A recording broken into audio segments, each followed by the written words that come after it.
So we're really honored to have you spend a little time with us here tonight. So Rachel received her PhD at Columbia University Medical Center.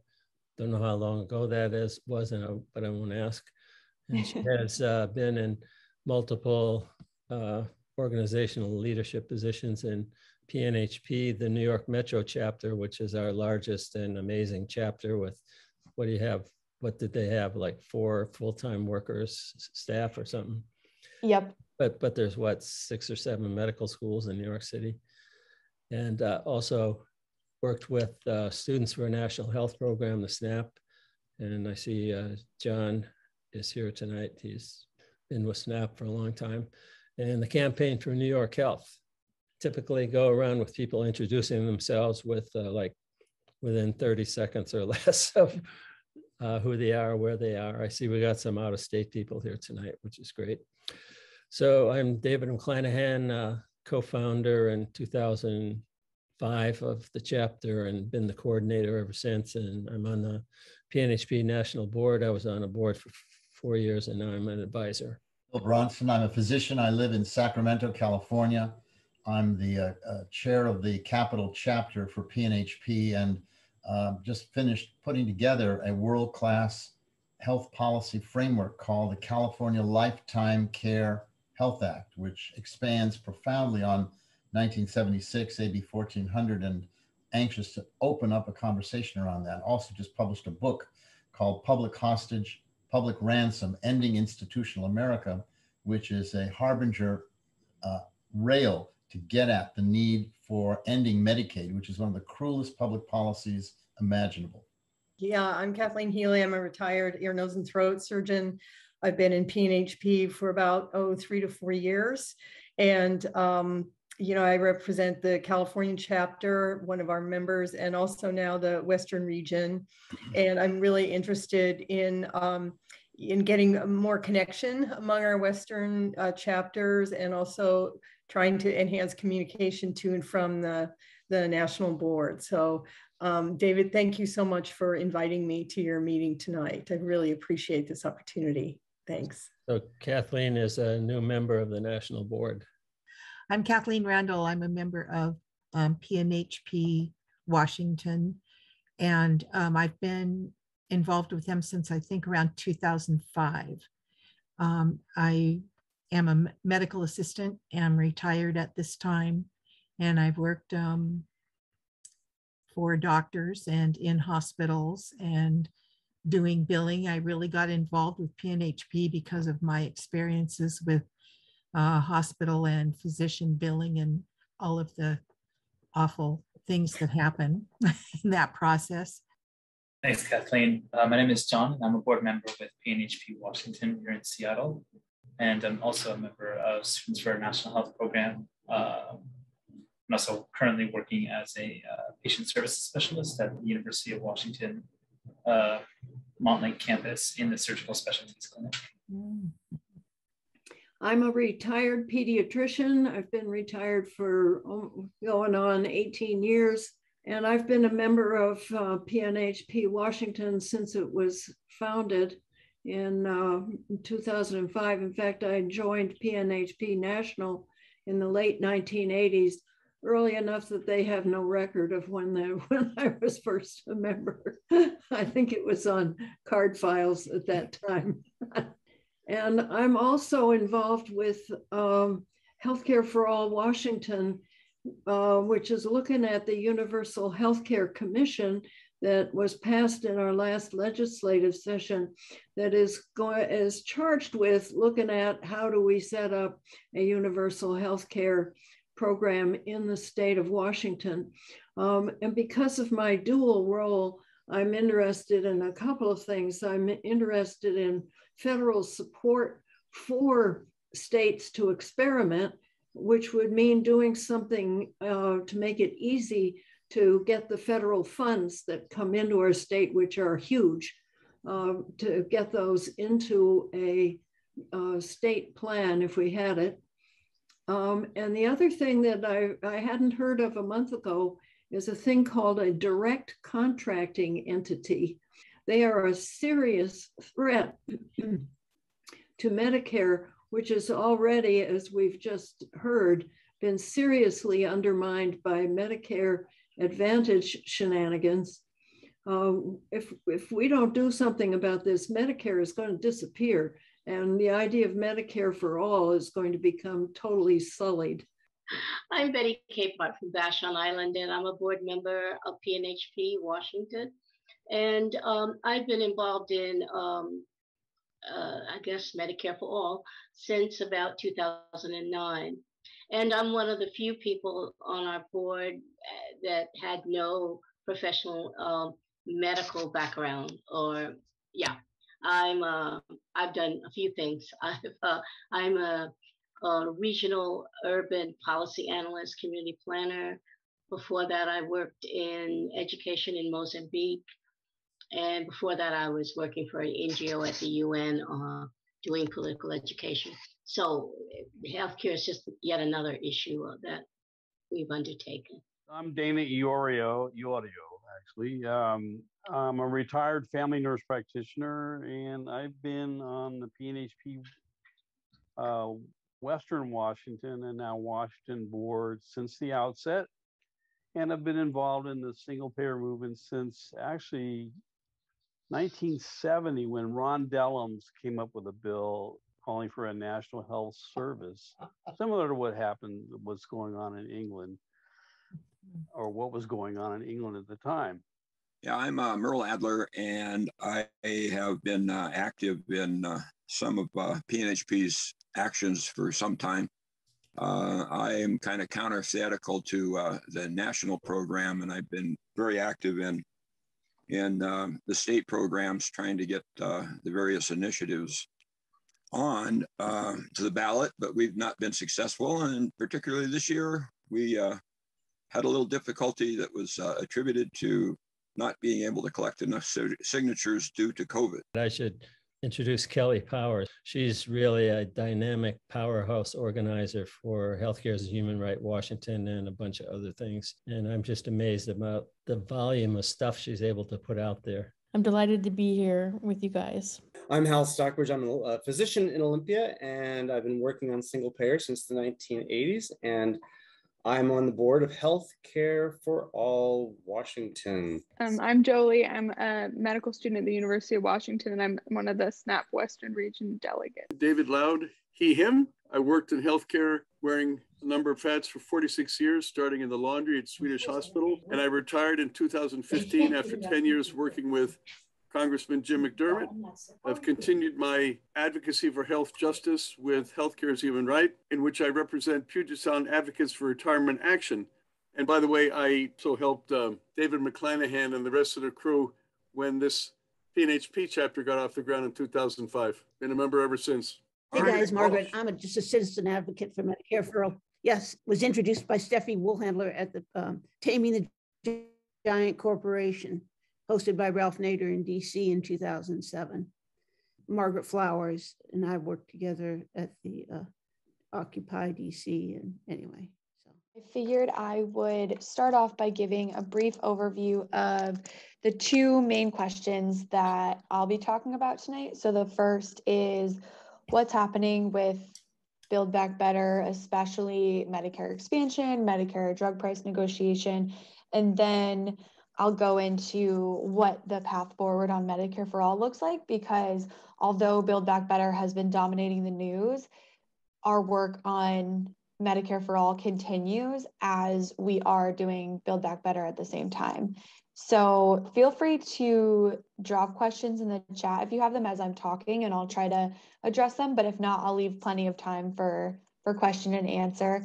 I'm really excited to get to speak with you all tonight. I think it's great to see so many advocates in the Congresswoman's home state and also SNAP members. I loved SNAP and I miss it dearly. So it's great to be with you all.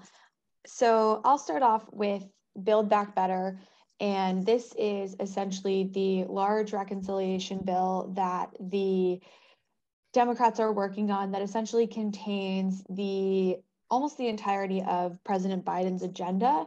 And what you're all probably most interested in and what our office has really been working on in the healthcare space is the Medicare expansion piece of that bill. And so months before we got to this point where negotiations are ongoing every day, the Congressional Progressive Caucus set out 5 priorities. And one of those priorities included Medicare expansion, and that included dental, vision, and hearing benefits for all Medicare enrollees. It included lowering the Medicare eligibility age to 60, and it also included finally allowing Medicare to negotiate for prescription drug prices. And so these are things that we have been working on throughout the entire process. And when we began, there was policy written for dental, vision, and hearing benefits, but there was not a policy written for lowering the Medicare age. We knew it was very popular. We knew that it was something our office was interested in, again, as a step on the way to Medicare for all. That's not our end goal, but we see it as a way to expand coverage to 23 million people if we were to lower the age to 60. And so what we did was we wrote a bill called the Improved Medicare Coverage Act, and that spells out exactly how we would lower the Medicare age, because up front it sounds simple, but we wanted to make sure that patients in our most vulnerable communities, so those that are currently on Medicaid, those that are receiving ACA subsidies, would not have a lower standard of care or an increased financial burden when they transitioned to Medicare. And we introduced that bill in August, and we had over 130 original co-sponsors. Now, what was really interesting about this bill and what we're trying to build off of as we move forward on Medicare for All is we had co-sponsors from across the Democratic caucus. So it wasn't just those progressive members that we typically think of when we think of Medicare for All. We actually had 15 frontliners sign on to a letter to President Biden calling for lowering the Medicare age. And those frontliners or frontline Democrats are representatives who come from districts that are the quote unquote purplest districts out there. So they are the most competitive districts for House Democrats. And these frontliners were saying that their constituents are consistently telling them that they need to lower the Medicare age. And so we co-led the bill with 2 of those frontline Democrats, Representative Connor Lamb and Susan Wild. And we had a lot of those other frontline Democrats on the bill. And I highlight that because I think it's an important point going forward and a great place where we are starting to grow the tent of Medicare for All to those more moderate members who their constituents are now telling them we need to expand Medicare. And I think if we continue to work on those relationships, both inside Congress and outside Congress with their constituents and the groups in those districts, I think getting to their support of Medicare for All is much easier. We are paving a path to get there. So we introduced that bill and we were pushing for it in all of our conversations with House leadership, Senate leadership, as well as the Biden administration. And at the same time, we were pushing for comprehensive dental, vision, hearing benefits and Medicare drug price negotiation. Now, fast forward to the drafting and markup of the Build Back Better Act in the House. We got dental, vision, and hearing benefits into the text. We got Medicare drug price negotiation into the text.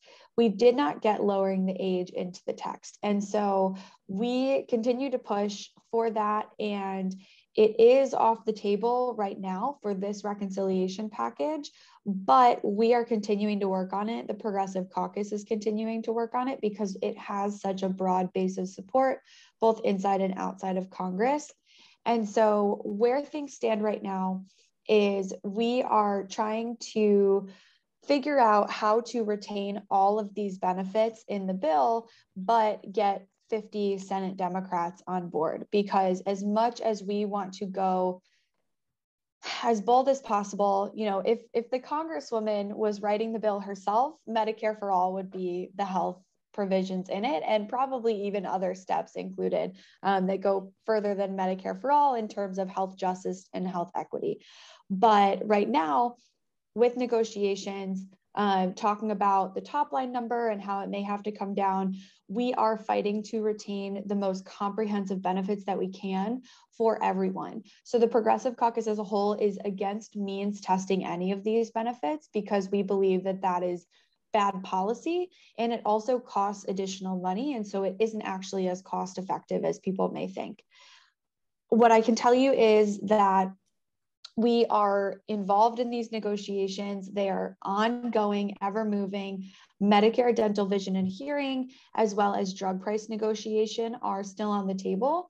But I can tell you that it is very important that members, are continuing to hear from the outside how important these things are to their constituents, because I can tell you one thing when we're talking to members that we hear about a certain policy is, oh, well, I really haven't heard that from my constituents, or, oh, yes, I've heard a ton about that from my constituents. It's very important to them. And I think as we get closer to the finish line, that's something that we're going to hear a lot more from members.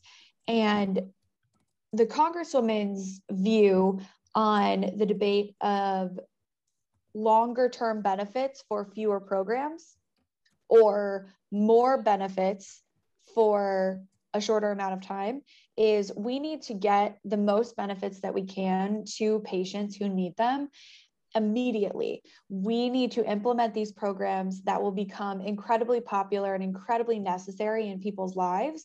And then as soon as we implement them, we'll start the fight to make them permanent and to extend them. But we need to do as much as possible, even if we have to shorten the time frame a little bit.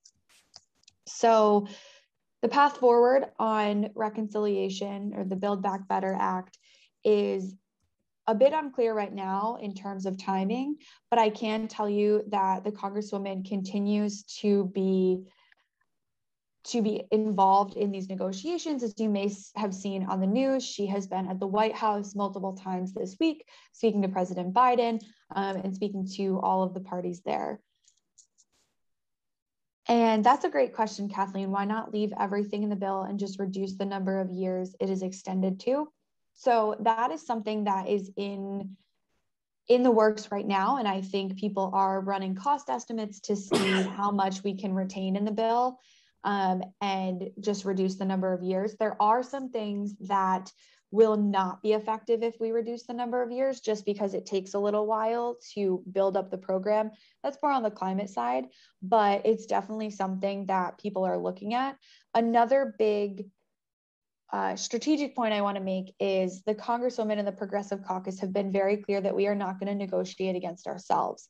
And what that means is we wrote a bill for $3.5 trillion. It's in the House text, and we are, that contains our priorities. Granted, not everything that we wanted at the full amounts got into the bill, but we are not going to preemptively cut anything until our negotiating counterparts present us with their detailed proposal of what to cut, because we are happy with what's in the text. We don't want to cut anything.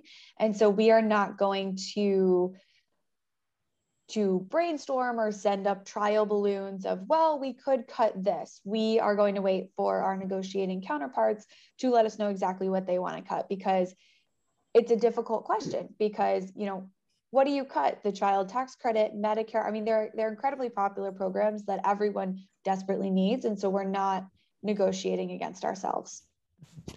So that is the stage on Build Back Better. And I do want to highlight one thing, because I know as Medicare for All advocates, this is not our end goal, what's going to be in this bill, but I do think it's very exciting to see what's happening in Congress. And so we saw in the last week of September that the moderate House members were pushing very hard for a vote on the bipartisan infrastructure bill. So that is more of the surface infrastructure, the roads, the bridges funding, which we are supportive of.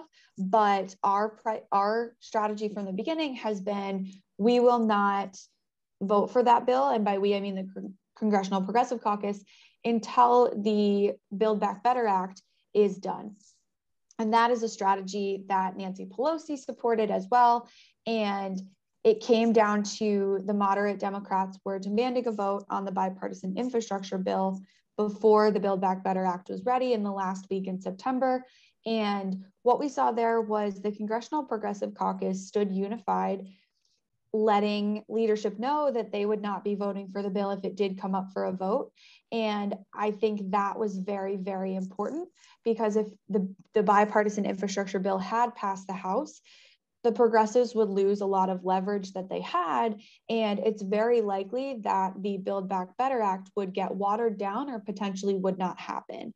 And so I think seeing that unity throughout the progressive caucus, but also the support from Nancy Pelosi in the beginning when she supported that strategy, as well as the understanding that this is the president's agenda in the Build Back Better Act, was a big turning point for progressives. And so I think that should be something that is exciting and that we try to capitalize on in the Medicare for All movement. And so I see Bill has his hand up. Do you have a question?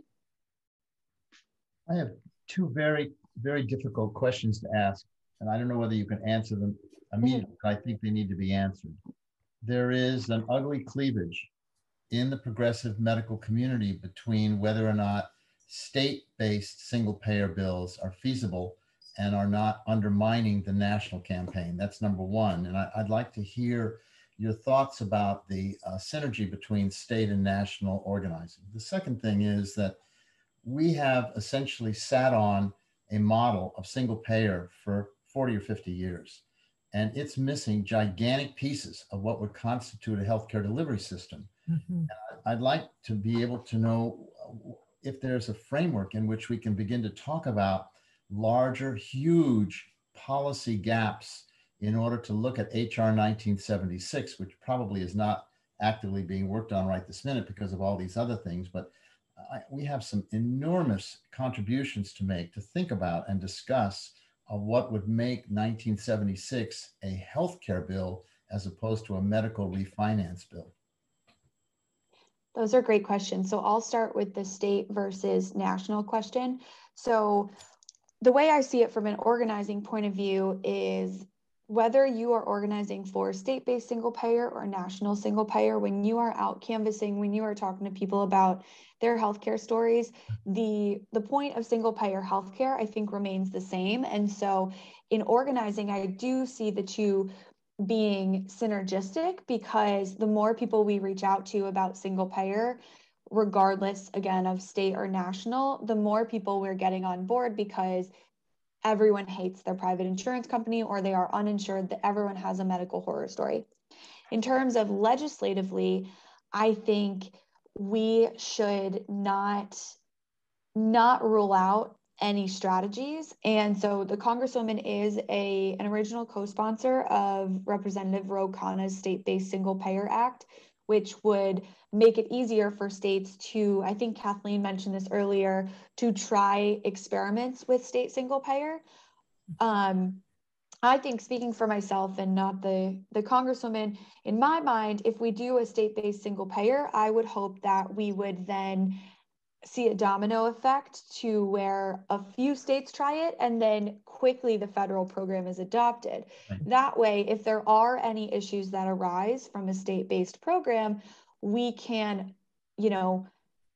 adopt the federal program as quick as possible, which we all know would be the easier way in terms of waivers and just organizing and streamlining the system. But in an organizing and an advocacy manner, I think whether it's state-based or national-based, they work together, and the more actions we're doing around both are great.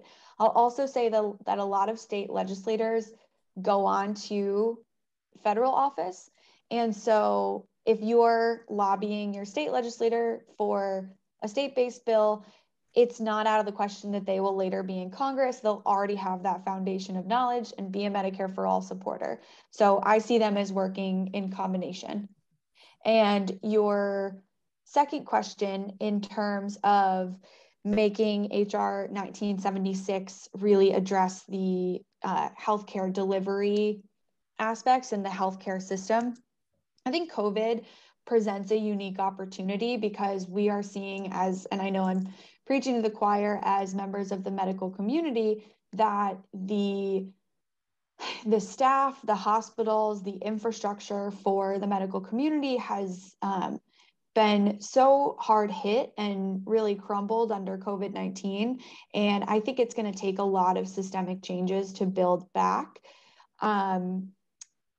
Now, whether that would be included in an HR 1976 bill or potentially a complementary bill in terms of legislation that we need to introduce to make those repairs, that's something that, you know, there hasn't been much talk of or a decision on. Right. But I think COVID is shining the light on that. And so there's a unique opportunity to tackle that. Could I send you something somewhere? Sure, I'll drop my email in the chat. Great, thank you. So no problem. Let's let Rachel finish her presentation, and then I'm sure there'll be a lot of time for questioning. Definitely. So that was a perfect segue into going from Build Back Better to Medicare for All, because again, that's the end goal for the Congresswoman and everyone on this call. And so we have been working really hard to make sure that any healthcare policies in the Build Back Better Act in terms of Medicare expansion are a step forward toward Medicare for All and not a step backwards. And so what I mean is, when lowering the Medicare age was on the table, we crafted that policy very carefully to make sure that we would not be funneling patients directly into Medicare Advantage, which would amount to a gift to private insurance companies. And when we're talking about dental, vision, and hearing benefits, we want to make sure that those benefits are going to be comprehensive and get us closer to what we envision in Medicare for All, which again is covering the entire body. And so that includes your teeth, your ears, and your eyes. Moving forward past the bill, and actually right now, the Congresswoman has already secured commitments from the committee chairman of the House Energy and Commerce Committee, as well as the Small Business Committee, for committee hearings on HR 1976 in this session of Congress. Now, as you can imagine, committee staff have been buried in Build Back Better Act work, but we are definitely following up with them to try to set a date for these committee hearings, because we want to continue to build the legislative record for the Medicare for All Act. And so for a bill to eventually get to the floor for a vote, it typically needs to go through hearings in all of the committees that have jurisdiction over the bill. Since the Medicare for All Act is a big, bold piece of legislation, we're really excited about that, but it goes to a lot of committees, so there's a lot of hearings. And then it will also have to go through a markup in those committees. And so by having these hearings in the different committees, we're building that record, and we're also elevating the conversation about Medicare for All. So we will be pursuing a full committee hearing in the Energy and Commerce Committee, specifically on HR 1976, rather than, we're going to try to make sure it's not a hearing on universal pathways to healthcare that may include the public option and things like that. We want it to specifically be on the bill. So we are pushing for that. That will, just to be clear about expectations, it would likely not happen until after Build Back Better, just because of everything going on. We are going to try to have it happen as soon as possible. And our goal is to have at least one of those hearings before the end of 2021. But that is, very fluid, very in flux, depending on how long the Build Back Better Act lasts. I know on the Hill, we didn't think we would still be working on it right now. We thought we would have wrapped it up a little bit faster. So that's always moving, but it's definitely on our radar. And we're also looking at adding more co-sponsors to the bill. So we have a record number of co-sponsors on the bill, but we're still not at that magic number of 218. And we also need some important people on the bill who are not on the bill in terms of committee leadership and subcommittee leadership. And so this connects back to what I was talking about before. We have some people who are very supportive of lowering the Medicare age, but not yet on the Medicare for All bill. And that's where I think the relationship building that the Congresswoman does within Congress, because she started as an organizer and she definitely brings that to Congress with her, is really going to to be on display as we continue to talk to people who are very in support of expanding Medicare about how Medicare for all is the ultimate goal of Medicare expansion and could really solve all of the issues with our healthcare system. So just continuing to talk to members. And I know there is a lot of, there's a lot of outside pressure in terms of getting members on the bill, and also letting committee chairmen know that people really want these hearings to happen. And so I think the combination of those outside, inside pressures is very, very helpful. So I will pause there because those are all my updates. I see John, nice question about if PNHP or SNAP can be in the committee hearings. So I think that would be really important because, as you all probably know, the American Medical Association was the original large opponent of single payer universal healthcare. And so although we know, and I even see, you know, in the medical community and the medical student community, more and more students on board with Medicare for all, members still tend to believe that health professionals do not want Medicare for all. So really highlighting that, you know, doctors, nurses, dentists, PAs, all medical professionals are on board with Medicare for all, I think would be really important. I will qualify that to say that committee leadership decides who will be witnesses, but I definitely think it would be great if they had some PNHP or SNAP people on there. So I'd be happy to take questions. Yeah, Hal, go ahead. Rachel, first, thank you very much. You're doing an amazing job. A few days ago, I heard an interview with Congresswoman Jayapal, and she said that she and her colleagues are hoping to incorporate the state-based universal health bill into the reconciliation bill. Is that still something she's hoping for and people are working on, or what's the current status of that? So I will have to double check on that, but what gets really tricky is with reconciliation, there's the Byrd rule, and anyone feel free to stop me if this is something you already know, but the Byrd rule requires anything included in reconciliation to exert its primary effect through budgetary means. And so if we were to include those provisions, it's not 100% guaranteed that the Senate parliamentarian would rule that exerts primarily a budgetary effect, because it wouldn't enact a state single payer program, it would just allow it. And so it would not change the budget or the deficit. I can double check and I'll let you know if anything has changed there, but I think that's a Byrd rule issue. And unfortunately, there's a lot we wish we could add to the bill, but it doesn't meet the Byrd rule as much as we hope. I see David, you have your hand up. Yeah, the last time around when there were committee hearings, congressional hearings, there was supposed to be a few. I think there was one or two, but we had some ability to recommend to Pramila who would be good for testifying in favor of Medicare for all or single payer. And we got Claudia Fagan from the national office, who's an original co-founder of PNHP and the head of Cook County Hospital, and she was willing to do it. But I think the Congressional committee chair kind of controlled who was going to be allowed to say anything around the panel, and basically that committee hearing was pretty much a bust as far as Medicare for all. It got into other kinds of things. And so I'm hoping that if and when there are more congressional hearings, we'll have a little more control over who's actually going to get to say something.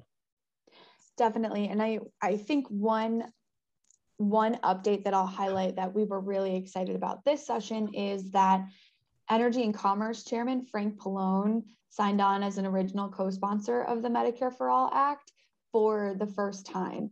And so he is the person who, him and his staff are going to be controlling the hearing if we can secure that hearing. He has committed to it, but we have not set a date yet. And so now that he is on the bill, we hopefully will have a bit more support from the committee in terms of Medicare for All, meaning making it a hearing just on Medicare for All, but also being able to recommend witnesses or have the hearing be not biased against Medicare for All. So we're very excited about that and very hopeful on that. And I think, you know, Build Back Better has kept everyone inside, but also outside really busy. But I also think, you know, outside groups pushing the chairman to have those committee hearings and things like that. I've heard some groups are going to do that. I think, you know, we'll see that coming up, and that it can't hurt. I have two things. The first is a small one, patting myself on the back. I was a delegate to the Washington State Medical Association's annual House of Delegates a month ago. And I submitted the resolution that was written by PNHP as a suggested thing to try to get through. And I had to modify it somewhat because what happens at the end is the whereases all disappear and it's only the resolve that stays. And so I had to remove the red flag words single payer from it in order to get it through. And it got one further modification, but it is now WSMA policy that the WSMA express its support for universal access to comprehensive, affordable, high-quality healthcare through multiple means, including a publicly funded national healthcare program, including similar legislation at the state level. So this is niggling away at the AMA because now the WSMA delegation will be obligated to support this. We'll see, but it's at least a start. That was number one. Number two, I'm very concerned about these direct contracting entities, which is another stealth attack on the public traditional Medicare. And if these go through, traditional Medicare may cease to exist, which makes Medicare for All very difficult. So I realized that HR 1976 is really a standalone piece of legislation and isn't dependent on Medicare. But in terms of the public image, I think it's worth worrying about. Never mind the fact that it's another way to funnel public dollars up to private insurers and the like. Is there anything that can be done to stop this? Those are, that's a great update, very exciting from the Medical Society. And actually, I dropped my email in the chat, but if you could send me, if there are any articles or social media about that, I'd love to share it with our social media team so they can share it out. I'm sure, and I'm going to let the Congresswoman know because I'm sure she'll be really excited to hear that. As your question about direct contracting entities, so we have been exploring ways to fight these as well, because I'm sure I don't need to tell you exactly as you just summarized it before, they are a big risk to Medicare. And so these were started under the previous administration. And as I understand it, they were in place and the ball was rolling on them. One of the models has been paused, but the other has not. And it just seems like there is not enough opposition and attention on them to get the attention of those at CMS to really realize that they need to be stopped, because the program is still in its infancy. So if we want to stop it, we should definitely do it now. And so I think when you're asking if there's anything you can do, especially as members of the medical professional community, really reaching out and letting I would say, you know, the administration and other people know how bad they are for patient care, from whether it's personal experiences or just your feelings that they are really a risk to Medicare.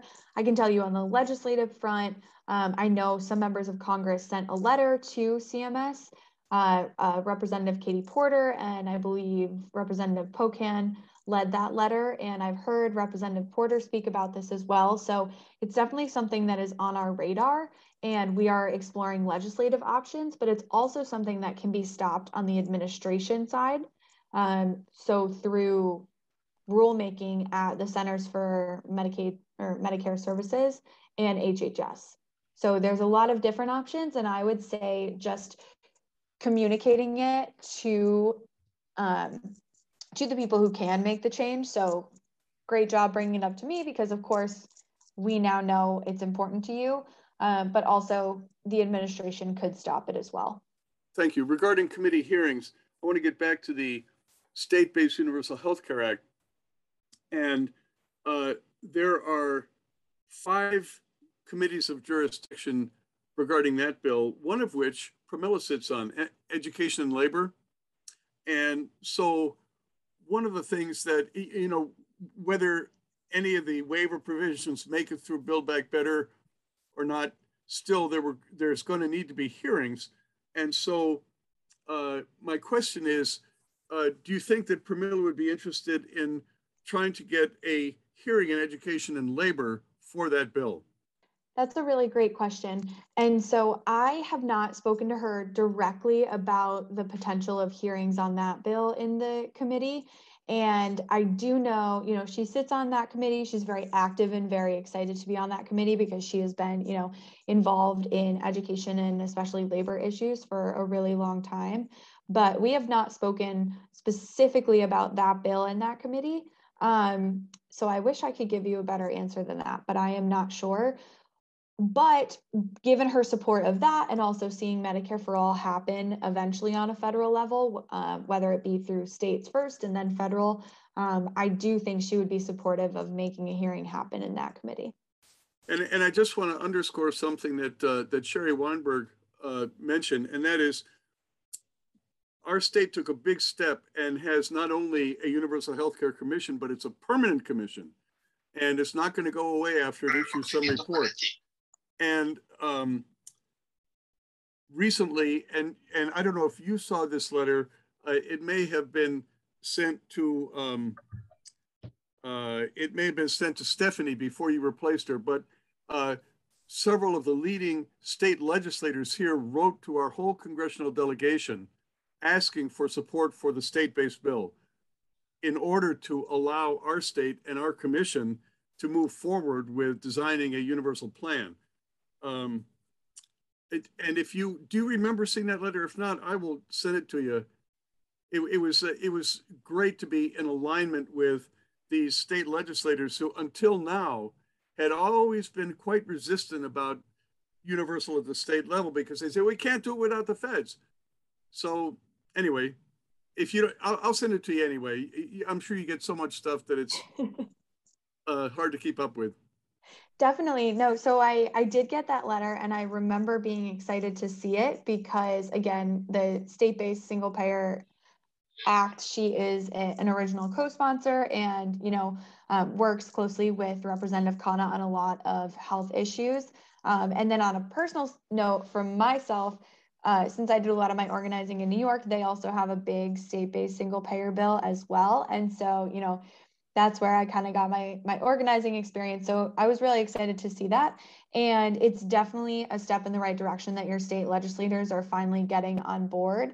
And I did not know that the commission was permanent. That I think is also really helpful as well, because a lot of states that have those commissions, usually it puts out a great report demonstrating that we need Medicare for all or single payer, and then the committee dissolves and nothing happens. And so I think a permanent commission is going to be able to do a lot more. And just one other note, and I don't want to take too much time here, your point about how if states can take that first step, it will build momentum toward a national plan. Well, there's an in-between step that seems possible now, there's already been some discussion among legislators in Washington, Oregon, and California about developing a regional plan. That's interesting. Is there any legislation around that yet or not yet? No. Okay. Very interesting. But Connor's bill provides for that, provides for regional plans. Yep. Yeah, So, it provides a lot of leeway. But yeah, I had not heard that yet, but that's exciting. Yeah, you mentioned the question of getting doctors to testify so that members understand that although the AMA may have one position, there is a lot of support among doctors for single payer. And I would just, in case you're not aware of it, in addition to doctors representing PNHP, there may be other doctors who could be very persuasive to members of Congress on that issue. I believe that there are some organizations like the Academy of Family Physicians and the Washington Academy of Family Physicians who have been on record in support of single payer, and other physician organizations. So in addition to doctors representing PNHP, there may be other doctors representing other organizations who can help members understand that there is support for single payer among physicians. I think that's a really great point, especially, when we're trying to talk to members who will say, oh, but so-and-so in this specialty is not going to support it. And that's where, as you mentioned, the American Academy of Family Physicians comes in. And I know PNHP, and I think some of you mentioned on the call that you're doing work on getting these resolutions passed in different medical societies. And I think that is really exciting to see them gaining traction and getting passed, because that's a huge talking point. And, it's a dated talking point, but unfortunately it's one that a lot of members in opposition to Medicare for All still believe. And so I think that is only building more evidence for us to show them that doctors actually do in fact want this. And so hopefully at the hearings, we'll be able to highlight some of those physicians from those different societies. I think that would be really powerful. Since it's now open enrollment period, advertising is absolutely insane for Med Advantage plans all over. For the last 3 years, especially, they've really hit hard. And the problem is that they're very enticing ads, very seductive. And I think a lot of people are being enticed into Med Advantage plans. And I'm concerned that they'll make those choices, especially people new to Medicare, who've not had Medicare before. They're going to think they're making really wise choices, but it's very difficult to get back into the standard Medicare as it's written now, once they discover that they're going to be managed out of care. I mean, the idea that they have a 23% reduction in hospitalizations tells you something, that maybe it cuts a couple of different ways. Mm-hmm. Yes, it's nice to have primary care that may be affecting that, but also it could be a denial of hospitalization when that could have been appropriate. So I'm just saying, when they finally come to the realization that they're being managed out of care and not managed into care, how are they going to get back into Medicare? And if there's anything in, I don't remember seeing anything in HR 1976 about that. That's a really good question. So I can just start by saying I wholeheartedly agree that Medicare Advantage, in my mind, it is the data shows that it is a predatory system, and that patients who actually are sick and really do need intensive care end up having to switch back to Medicare because their Medicare Advantage plans are just not providing what they need. I don't have a good answer for making the pathway switching from MA back to Medicare easier, but part of the Build Back Better Act, including dental, vision, hearing benefits, and we're fighting for the most comprehensive benefits possible, is that a lot of people are pulled into Medicare Advantage plans because they claim that they provide dental benefits or even dental and vision and hearing benefits. But really what those benefits are paper thin, maybe one preventative dental cleaning a year, but they're able to call them dental benefits. And so I think that attracts people who would, in other cases, sign up for Medicare because they believe that they are getting dental, vision, and hearing benefits. If we can add those benefits for all Medicare enrollees, I think that will be a big part of it.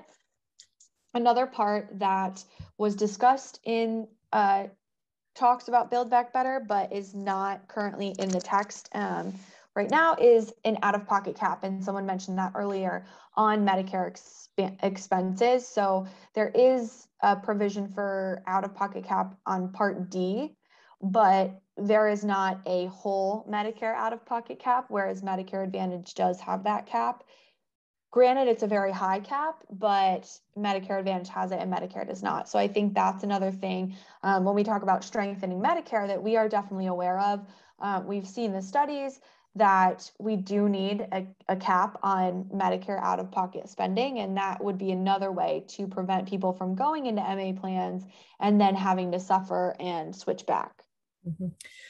The other part of that is that there is not a voice out there cautioning people about that the choice that they're making could be a bad decision for them down the road. And so I'm just wondering, where is the voice? You see, if it were Premera or Regents or Humana or Aetna or one of those companies, your advertising dollars go towards that.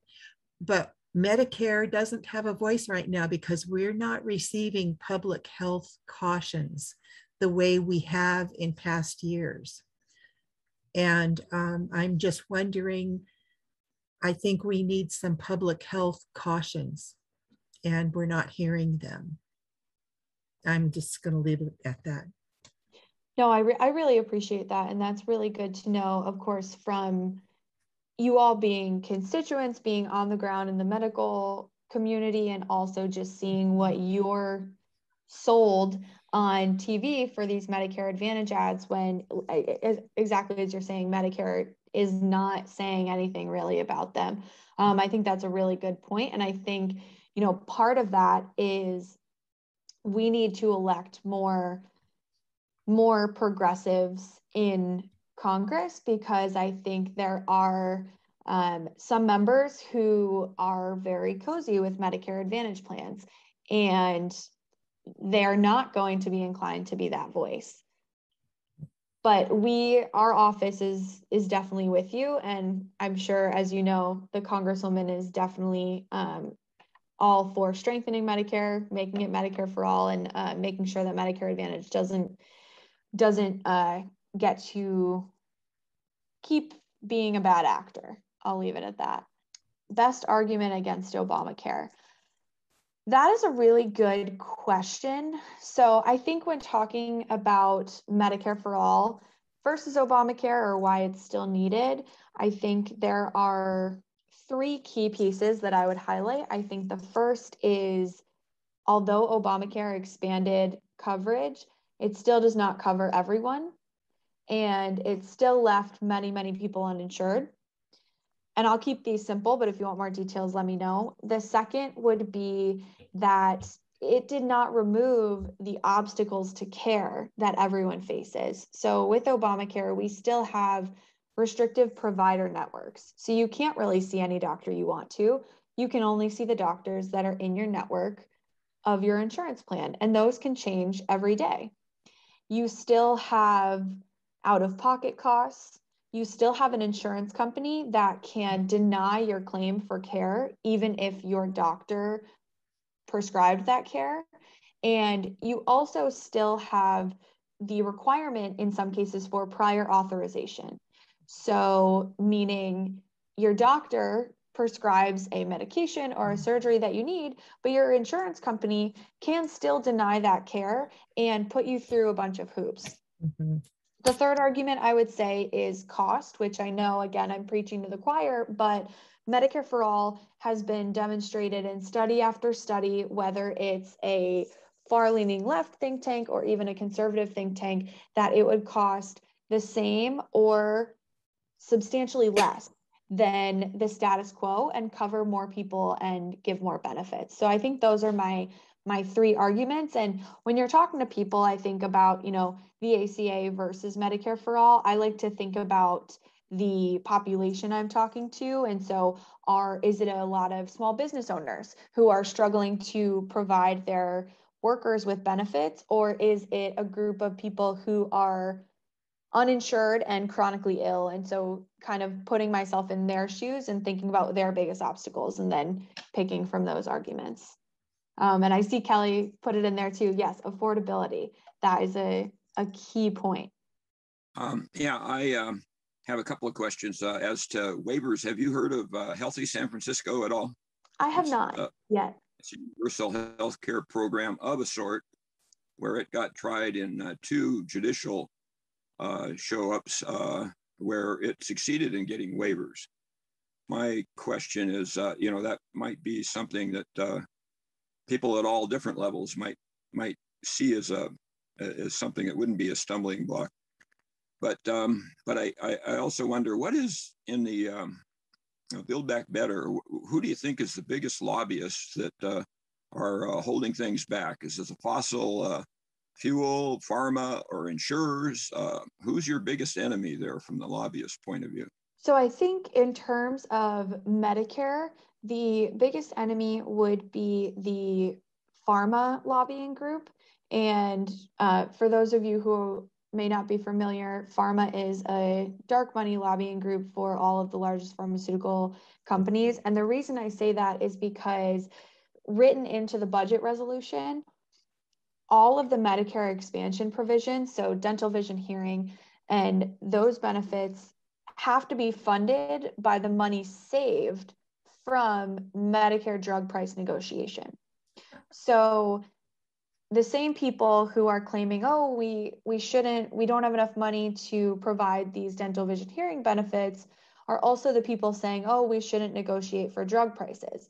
But the bolder we go on drug price negotiation, the more money we have to provide these benefits. And so I think pharma lobbying against it and bringing out all of their myths, such as it'll decrease innovation or it will allow the government to decide what medications you get, which have all been disproven, are really going through the hill right now. And if we decrease the money we bring in from drug price negotiation, we decrease the money that we have to give back to constituents in terms of those Medicare benefits. There's a bid by Newsom back in the, he was the mayor of San Francisco, and now as a governor, he was for a time suggesting that you should have a city by city approach. So like in the Canadian model, that might roll into us eventually having a state version. Now with New York, you're having roots there. They're going by way of the state role, but now you got possible socialist Buffalo mayor that's going to be coming in perhaps. And New York isn't exactly, not against, AOC or anything like that. But do you see that as a possible venue or a way of this idea that there could be such a thing as a Canadian domino effect, which I don't think will ever happen. And it's just a myth that Democrats like to believe in, that nationally it could be brought forward to us. Just wondering if, a city by city proposal has ever been considered, even by Representative Jayapal. That's a really great question. So the city by city method has not been considered by Congresswoman Jayapal. And I would personally have to look more into it, because my one concern with that would be that the magnitude would not be large enough for the savings to be seen in the optimization, because it's much more likely that patients with private insurance from the next city over would still be seen in that city. And so the billing may still be complicated.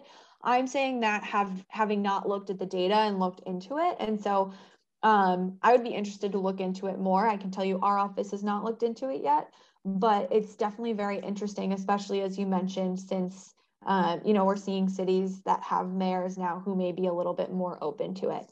And one thing I did want to add to the previous question that you had asked when I answered pharma, I do want to throw in kind of a reason to be optimistic. And I think that is pharma has spent millions of dollars just during Build Back Better right now, lobbying against Medicare drug price negotiation, whether it be TV ads, campaign donations, things like that.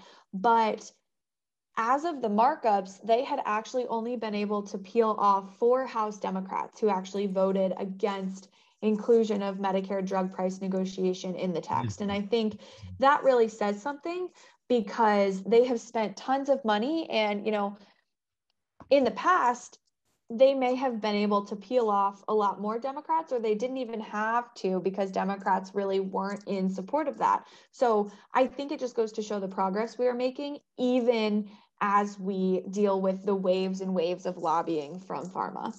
I just wanted to comment. My health insurance is through my husband, who is a mostly retired federal employee in the judiciary. The insurance that we have by taking traditional Medicare and buying the basic Blue Cross Blue Shield plan that's available to become a Medigap policy is absolutely superb. And the reason I'm mentioning it is an awful lot of members of Congress are probably on the same plan. And that means that they pay, the cost of that plan is mostly hidden. Ours is paid for by chunks out of our Social Security each month, a chunk out of his judicial pension each month.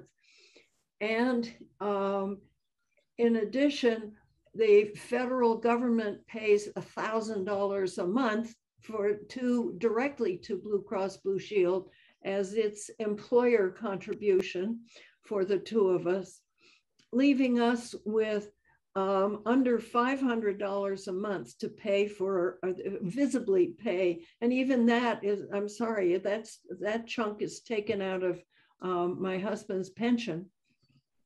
So what we see is bills that look very complicated, but the bottom line is either zero or close to it, unless we're dealing with eye things, which he's had some of, or hearing aids, which he has.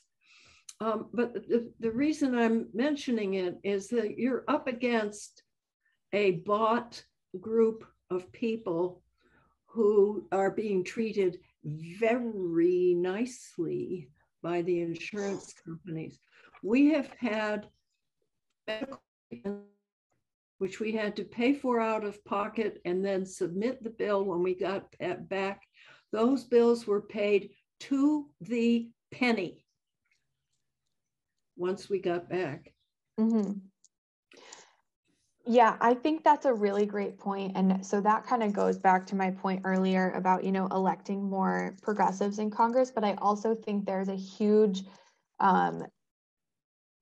there's something huge to be said about electing people with lived experience to Congress, because as you mentioned, the healthcare plan in Congress, and that many people who oppose Medicare for All are on and have been on, is likely a lot better than many of the plans that people who are in support of Medicare for All or your patients have been on, or people who are uninsured.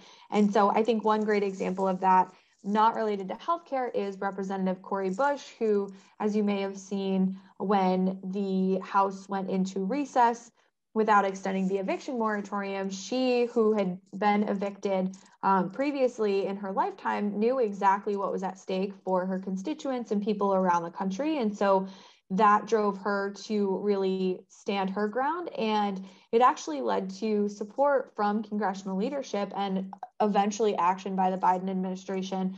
I think for Congresswoman Jayapal, she has a a wealth of lived experience. One example I'll give is in immigration. And so she was an immigrant who came to this country at the age of 16 and has really lived through all of those obstacles that one goes through as an immigrant and a woman of color, and now a woman of color in Congress. And I think I see her bring that to the job every day. And so when we are thinking about who should be representing us in Congress, I think people who have lived through those experiences are exactly who we need there, because they understand exactly what's at stake. And so it's been inspiring to see the Congresswoman legislate with her experience and the experience of her constituents as the driver. But Sherry, I think that's a great point, and that we need to make sure that people understand what's on the line for patients and people when we do talk about Medicare for all. You know, it's not really policy, it's personal, and it's life or death for many people. So Hal, last question. Okay, so getting back to doctors who can testify to members of Congress, there's an orthopedic surgeon who has testified very persuasively. He has practiced for 30 years in both Canada and in the Seattle area. And as an orthopedic surgeon, he represents a perspective that many other doctors can't represent. And he was invited to the Washington State Medical Association to present to the entire House of Delegates just a few years ago. And he's done research, and in his own experience, doctors, orthopedic surgeons in Canada make almost exactly the same amount of money as orthopedic surgeons in the United States. And the schedule is much less stressful in Canada. And in the United States, the American Medical Association and others have been very concerned about physician suicide and physician burnout. And he said that in Canada, that's just not an issue because their schedules are so much better than orthopedic surgeons in the United States. So his name is Dr. Jeff Natch. And so he might be, you know, somebody, again, as an orthopedic surgeon who could testify to members of Congress and help them understand some of these issues from both perspectives, as somebody who's practiced for decades in both systems. That sounds like a very, very interesting person just in general in terms of research and lived experience that I was talking about before. So thank you for flagging that for me. I really appreciate it. And so it's Jeff, and then the last name is N-A-T-C-H? It's pronounced Natch. It's spelled N-A-C-H-T, N-A-C-H-T. And I'd be happy to get you his contact information if you'd like. That would be fantastic. I put my email in the chat a little while ago. So if you could send that to me, that would be great. Okay, thank you. This has been a really wonderful hour and a half or whatever, Rachel. It's really nice to get to know you a little bit. We knew Stephanie a little bit, and we were a little worried because she was so good, but we figured that Pramila would have a whole flock of organizers to choose from. So we're glad she got you. And well, thank you. And thank you for having me. You're brilliant. And Stephanie definitely left big shoes to fill, but it was great to meet all of you. And I look forward to speaking to you soon. I'm actually, I'll be speaking at the PNHP annual meeting on Friday if anyone will be there as well. Yeah, I'll be there. Thank you. Well, I'll see you there. Don't mess with Myra when she talks. She's on the governor's commission. She's a killer, incredible woman. Wrote a book called Inflamed, which is one of the most radical books about healthcare and society I've ever read. Inflamed, brand new book. It's a group of Myra. She's a professor at UC Berkeley and has got a rock band. I mean, she's out of this world. That would be a woman. That would be a woman to testify. I will have to look that up, and I am going to add that to my reading list. Thank you. Group of Myra, MD. Great. All right. So good night, everybody. Thank you very much, Dave. Thanks, yeah, David. Thanks for everybody. So, bye. Thank you for having me. All righty. Thanks. Bye-bye. Bye. Good night, everybody. Now on to Netflix.